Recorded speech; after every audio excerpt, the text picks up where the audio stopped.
నమస్కారం. మాఘమాసం ప్రత్యేకం ధర్మ సందేహాలు కార్యక్రమానికి స్వాగతం. మాఘమాసం అంటే కళ్యాణమాసం, మాఘమాసం అంటే స్నానమాసం, మాఘమాసం అంటే శివమాసం. ఇంతటి విశిష్టమైన మాసంలో అనేక పర్వదినాలున్నాయి. అందులో సూర్యభగవానుడు ఉద్భవించింది ఈ మాసంలోనే, సరస్వతీదేవి ఆవిర్భవించింది కూడా ఈ మాసంలోనే, శివపార్వతుల కళ్యాణం జరిగింది కూడా ఈ మాసంలోనే. ఇంతటి విశిష్టమైన మాసంలో అన్ని చోట్ల అనేకమైనటువంటి విశేషమైన శుభకార్యాలు నిర్వహిస్తూ ఉంటారు. మరి మాఘమాసానికి సంబంధించి ప్రేక్షకులు ఎన్నో సందేహాలను కలిగి ఉన్నారు. వాటన్నిటినీ ఉత్తరాలు, ఈమెయిల్స్ ద్వారా మాకు రాసి పంపించారు. ఈనాటి కార్యక్రమంలో వాటిని నివృత్తి చేయడానికి మన ముందున్నారు ఆధ్యాత్మిక రత్న సూక్తి సుధాకర బ్రహ్మశ్రీ అన్నదానం చిదంబరం శాస్త్రి గారు. వారిని అడిగి తెలుసుకుందాం. నమస్కారం అండి గురువు గారు. నమస్కారం అమ్మా. గురువుగారు, మొదటి ఉత్తరం చూద్దామండి. రూపా పంపించారు నిజామాబాద్ నుండి. మాఘమాసం విశిష్టత ఏంటి, ఈ మాసంలో ఆచరించాల్సిన విధి విధానాలు తెలియచేయండి అని అడుగుతున్నారు. ఈ మాఘమాసము చాలా విశిష్టమైనటువంటి మాసం అమ్మా. త్రిమూర్తులం అనుకునేటటువంటి బ్రహ్మ విష్ణు మహేశ్వరుల ముగ్గురికి కూడా సంబంధించినటువంటి మాసం ఇది. ముఖ్యంగా ఈ మాఘమాసంలో చవితిని కుంద చవితి అని అంటారు, కుంద చతుర్థి అని, కుంద చవితి అని. ఆనాడు శివునకు మొల్ల పుష్పములతో పూజ చేస్తే చాలా విశేషం. అలాగే పంచమి శ్రీ పంచమి అని, వసంత పంచమి అని చెప్పబడుతూ ఉంటుంది. అది బ్రహ్మదేవుని యొక్క శక్తి అయినటువంటి సరస్వతికి సంబంధించినటువంటి విశిష్టమైనటువంటి దినం. ఆనాడు సరస్వతికి సంబంధించినటువంటి పూజలు చేయటం, విశేషించి ఎక్కువ మంది ఆనాడు అక్షరాభ్యాసాలు జరిపిస్తూ ఉంటారు.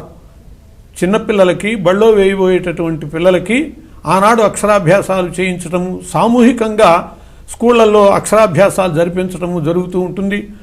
విఘ్నేశ్వర పూజతో పాటు సరస్వతి పూజ చేసి పిల్లలకి ఆ సరస్వతీదేవి యొక్క అనుగ్రహాన్ని పొందటానికి సరస్వతి నమస్తుభ్యం వరదే కామరూపిణి విద్యారంభం కరిష్యామి సిద్ధిర్భవతు మే సదా అని చెప్పి విద్యారంభం చేస్తున్నాను అని చెప్పి ఆమెను ప్రార్థించి ఆ విద్యని, బుద్ధిశక్తిని పొందేటటువంటి అవకాశం కలిగించే రోజు ఆ పంచమి, శ్రీ పంచమి, సరస్వతి యొక్క జన్మదినము ఈ మాఘమాసంలో వస్తుంది.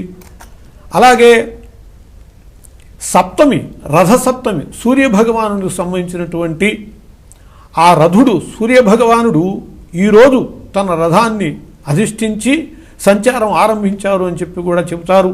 అటువంటి విశిష్టమైనటువంటి ఈ రథసప్తమి నాడు స్త్రీలు అందరూ కూడా వాళ్ళకి సంబంధించినటువంటి నోములు ఈనాడు ఆరంభిస్తారు. అది చాలా విశిష్టమైనటువంటి కలాపం ఉన్నది. తులసి చెట్టు దగ్గర కూర్చుని ఆ సూర్యభగవానుడికి ఇష్టమైనటువంటి పొంగలి, ఆవు పాలతో పొంగలి చేసి చిక్కుడాకులతో,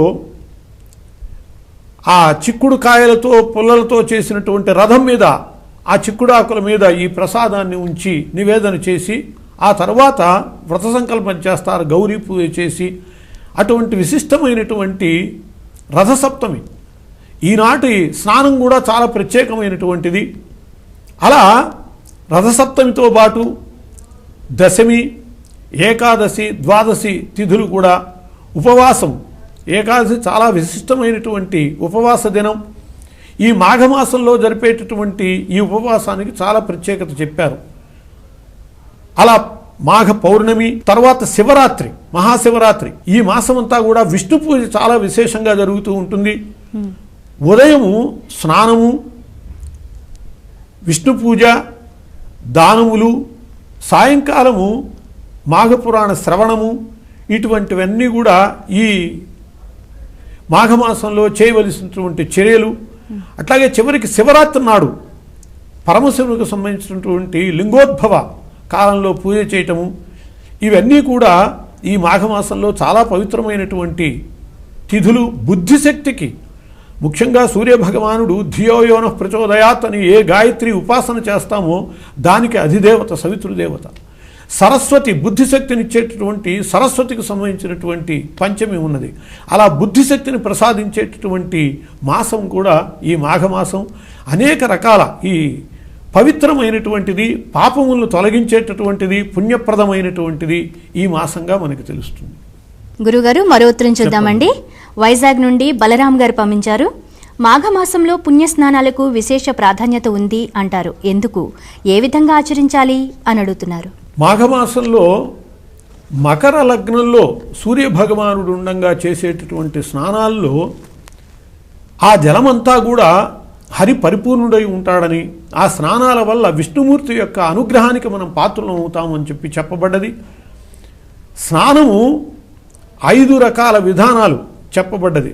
స్నానం పంచాంగ లక్షణం అని చెప్పి 5 విధానాలు కనుక పాటించేటట్లయితే ఆ స్నానం పరిపూర్ణమైనటువంటిది అవుతుంది. సూక్తము, సంకల్పము, మార్జనము, అఘమర్షణము, తర్పణము, ఈ 5 అంగాలు కలిగినటువంటి స్నానము పరిపూర్ణమైనటువంటిది, పవిత్రమైనటువంటిది అని చెప్పారు. ఈ స్నానానికి కూడా సమయాలు చెప్పారండి. తెల్లవారుజామున స్నానం చేయటం చాలా విశేషం. 4 నుంచి 5 లోపల స్నానం చేస్తే అది ఋషి స్నానం, చాలా విశిష్టమైనటువంటి స్నానం. 5 నుంచి 6 లోపల చేసేటటువంటి స్నానము దైవ స్నానం, దేవుడికి స్నానం చేయించాలి. 6 తర్వాత 7 దాకా చేసేటటువంటిదే మానుష స్నానం. ఆ తర్వాత ఇంకా మనుషులైనటువంటి వాళ్ళు తర్వాత స్నానం చేయకూడదు, ఈ లోపలే స్నానం చేయాలి అని చెప్పి పెద్దలు చెప్పారు. అందులో ఈ మాఘమాసంలో మకరంలో రవి ఉండంగా స్నానాలు చేసేట్లయితే అందులో నదీ స్నానాలు ఉత్తమంతు నదీ స్నానం అన్నారు. మనకి ఏ నదీ సమీపం అవకాశం ఉంటే అక్కడ స్నానం చేయటం చాలా విశేషమైనటువంటి ఫలితాన్ని ఇస్తుంది.